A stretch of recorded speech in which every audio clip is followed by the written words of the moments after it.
Morning. నేటి అరుణోదయ దర్శన ధ్యానంలో మనం చూసినట్లయితే ఎరిగి మనం ఈ లోకంలో చేసేటువంటి పనుల విషయంలో పరిశుద్ధాత్మ దేవుడు జ్ఞాపకం చేస్తూ ఉన్నాడు. నువ్వు తెలిసి పాపం చేయుచున్నావా లేక తెలియక పాపం చేయుచున్నావా అనేది మనం గమనించినట్లయితే చాలా వరకు తెలిసే మనం పాపం చేయించు ఉన్నాం. అతిక్రమములు దాచిపెట్టువాడు వర్ధిల్లడు, వాటిని ఒప్పుకొని విడిచిపెట్టువాడు కనికరం పొందునని సామెతల గ్రంథం 28వ అధ్యాయము 13వ వచనంలో జ్ఞాపకం చేయించినటువంటి మాట మనం చూసినట్లయితే కనుక దావీదు రాజును మనం చూస్తూ ఉంటాం.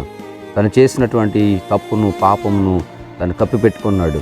ఎట్లా మనం గమనించినట్లయితే కనుక మరి యుద్ధంలో అందరూ కూడా విరోచితంగా పోరాడుతూ ఉంటే దావీదు చేయకున్నటువంటి పాపాన్ని చేశాడు. పిల్లరా, ఆ పాపాన్ని తను కప్పుకొని మరి నరహంతకుడిగా తను మారినటువంటి సందర్భంలో తన ప్రవక్త వచ్చి అతన్ని హెచ్చరిస్తూ ఉన్నాడు.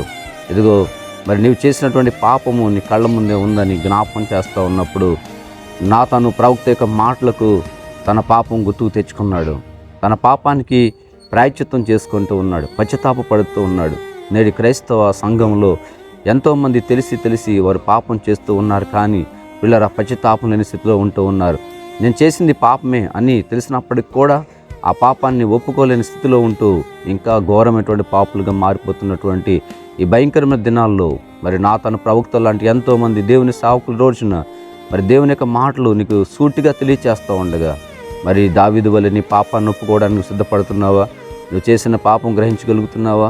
ఆ పాపాన్ని విడిచిపెట్టి దేవుని బిడ్డగా మార్పు చెందగలుగుతున్నావా? దావీదైతే వెంటనే మోకరించాడు. ఆ పాపం చేసింది నేనే అని గ్రహించినప్పుడు పశ్చాత్తాపపడ్డాడు, బలిపీఠం వద్దకు వచ్చాడు, దేవుని కృపకు పాత్రుడయ్యాడు. నేడు ఈ రోజున మనం కూడా అటు కృప పాత్రలు అవుదాం. అటు కృప పరిశుద్ధాత్మ దేవుడు మనందరికీ అనుగ్రహించును గాక. ఆమేన్. ప్రార్థన చేసుకుందాం, తలలో ఉంచి కళ్ళు మూసుకుందాం. పరిశుద్ధుడా, ప్రేమ కలిగిన మా ప్రియ పరలోకపు తండ్రి, మీ ఘనమైన శ్రేష్టమైన నామానికి వెళ్ళని స్తోత్రాలు చెల్లించుకుంటున్నాం నాయన. మరొక ఉదయకాల సమయంలో నీ పాదం చెంతకు వచ్చాం తండ్రి. నాయన, ఈ ఉదయకాల ధ్యానం ద్వారా ప్రభువా తెలిసి మేము చేసినటువంటి పాపమును బట్టి నాయన, ఆనాడు దావీదు కూడా తెలిసి తను చేసిన పాపాన్ని బట్టి ప్రభువా ప్రవక్త వచ్చి హెచ్చరించినప్పుడు ఏ రీతిగా ప్రభువా తను పశ్చాత్తాప పడ్డాడో ఆ రీతిగా మాకు కూడా అటువంటి పశ్చాత్తాపం దయచేయమని ప్రార్థన చేయించు ఉన్నాం. ప్రభు, ఇదిగో తండ్రి, ఈ వాక్యం వింటున్న బిడ్డలందరినీ జ్ఞాపకం చేసుకోండి.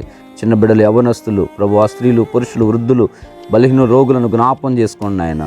ప్రభు, ఇదిగో తండ్రి, నాయన దుర్దేశంలో ఉన్నటువంటి బిడ్డలను జ్ఞాపకం చేసుకొని నీ కృపలతో బలపరచండి. ప్రభు, ఈరోజు పుట్టినరోజు జరిగించుకున్న బిడ్డలకు దీర్ఘాయువు దయచేయండి. పెళ్లి రోజు జరిగించుకున్న బిడ్డలకు తండ్రి, ప్రభు, ఇదిగో తండ్రి, వారి దాంపత్య జీవితంలో అనేకమైన ఆశీర్వాదాలు మెండుగా మీద దయచేయండి. ప్రభువ, నేను నిరుద్యోగులను బిడ్డలను జ్ఞాపకం చేసుకుని మంచి ఉద్యోగాలు దయచేయండి. ప్రభు, ఈ ఉదయకాల సమయంలో నేను ఏ బిడ్డ ప్రభు ఏ ఆశతో ప్రభు మీ సన్నిధిలో కనిపెడుతున్నాడు, వాళ్ళ ఆశ నెరవేర్చండి.